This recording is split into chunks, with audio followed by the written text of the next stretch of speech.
Imagine waking up to chaos. Bulldozers tearing up your yard, fences ripped apart, and a group of so-called enforcers barking orders like they own the place. Now, imagine all of this happening to none other than Clint Eastwood. Sounds crazy, right? But that's exactly what went down when an overzealous homeowners association, armed with their own brand of justice, stormed a property they had no business touching. The kicker? Clint Eastwood wasn't even part of their HOA. What was supposed to be a peaceful day turned into a full-blown nightmare as workers demolished parts of the property, claiming violations that didn't even apply. But they had no idea who they were messing with. Eastwood, a man who's faced down Hollywood's toughest villains, wasn't about to let this slide. So what happens when a legend goes up against an out-of-control HOA? Stick around, because this is a showdown you won't believe. Clint Eastwood had dealt with plenty of trouble in his life, on and off the screen, but nothing quite like this. His quiet California retreat, a place where he found peace away from Hollywood, had suddenly turned into a battleground. Pieces of his fence were scattered, plants uprooted, and part of his driveway was in shambles. And the people responsible? A group of HOA officials and hired workers who showed up without warning, acting like they had full authority over his land. But here's the thing, Eastwood never signed up for this HOA. His property wasn't even within its jurisdiction, so why did they target his home? A clerical error, they claimed, a mix-up in the paperwork.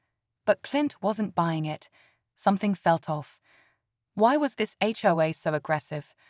And more importantly, who was really behind this mess? One thing was certain, Clint Eastwood wasn't the kind of man to back down. As Clint surveyed the damage, his mind raced with questions. Who gave these people the authority to step foot on his land, let alone destroy it? The so-called HOA representative, a man in an ill-fitting blazer and dark sunglasses, barely made eye contact when Clint confronted him. It was a misunderstanding, he muttered, shifting nervously. But the damage was real, and the excuses weren't adding up. Neighbors started gathering, whispering among themselves. Some had their own horror stories, fines for minor infractions, threats of legal action over minor landscaping choices.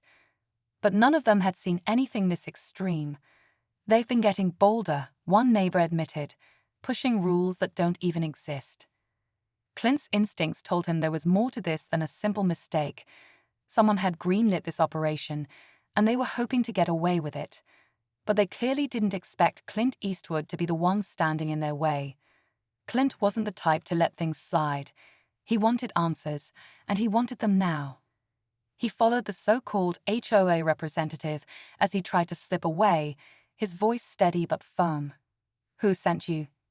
The man hesitated, glancing at the workers still tearing up the property. Clint's sharp gaze didn't waver. The silence stretched.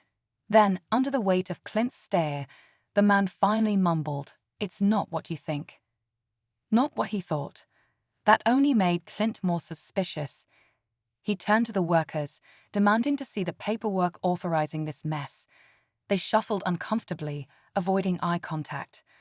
One finally admitted, "We were just hired for the job. Orders came from higher up." Higher up? This wasn't just a case of an overreaching HOA. Someone powerful was pulling the strings. But why?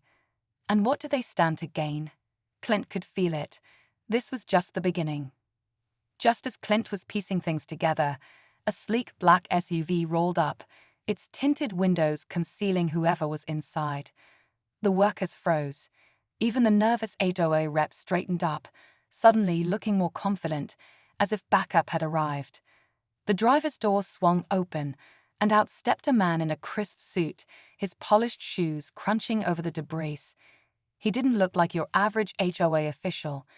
There was something calculated in the way he carried himself, like he was used to being in charge. "Mr. Eastwood," the man said smoothly, offering a tight-lipped smile. "I apologize for the confusion." But Clint had seen enough to know when someone wasn't telling the whole truth. "Confusion," he repeated, voice edged with steel. "That's a lot of destruction for just a misunderstanding." The man didn't flinch. "You're absolutely right. And that's why I'm here, to clear things up. But Clint wasn't buying it. If this was a mistake, why did it feel like a warning? Clint held the man's gaze, waiting for him to clear things up. But instead of an apology or explanation, the man handed him an envelope. "Consider this a gesture of goodwill," he said. Clint opened it and found a hefty check, far more than the cost of the damage. It wasn't an apology, it was a payoff. Clint's jaw tightened. "You think you can just buy your way out of this?" The man's smile didn't waver. "Mr. Eastwood, this was never about an HOA violation. Let's just say, certain people are very interested in this property." That was it. This wasn't an accident, it was a power play. Someone wanted Clint off this land, and they were willing to use intimidation and destruction to make it happen. But they had miscalculated. Clint wasn't the kind of man to be bullied. He took one last look at the wreckage, then back at the suited man. "Tell whoever sent you," Clint said, ripping the check in half. They just made their biggest mistake. The man's smile finally faded, and Clint knew the real fight was just beginning. The suited man lingered for a moment, as if measuring Clint's resolve. Then, without another word, he turned back toward the SUV. The engine roared to life, and just like that, they were gone, leaving behind a mess they clearly thought could be swept under the rug. But Clint knew better. In the days that followed, he dug deeper, uncovering the truth.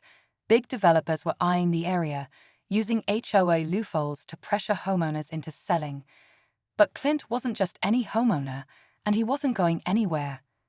With legal action in motion and the media catching wind of the story, the so-called authorities suddenly backed off.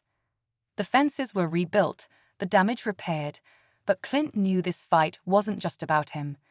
It was about standing up to those who thought they could take what wasn't theirs. And as he watched the sunset over his land, one thing was certain: he had won.